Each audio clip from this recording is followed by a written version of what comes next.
ડાંગ જિલ્લાના જામલાપાડા ગામની સીમમાં રાત્રિના સુમારે શિકારની શોધમાં નીકળેલ દીપડો ખેતરના કૂવામાં ખાબક્યો હતો, જેથી વન વિભાગની ટીમે કૂવાની ઊંડાણ અને દીપડાની સ્થિતિનું અવલોકન કરીને કૂવામાં ખાટલા અને દોરડું ઉતારી દીપડાને સહી સલામત રીતે બહાર કાઢવાની કામગીરી હાથ ધરવામાં આવી હતી।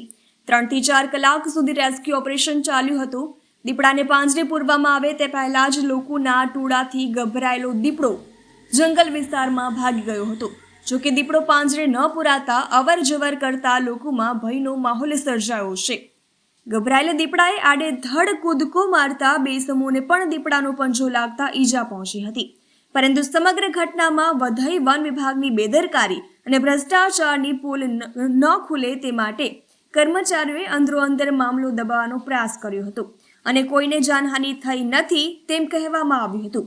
આમ વન વિભાગની નિષ્કાળજીના કારણે દીપડો પાંજરે પુરાયો નથી। તહેલકા ન્યૂઝ સાથે રમેશ મહલ્લા, ડાંગ।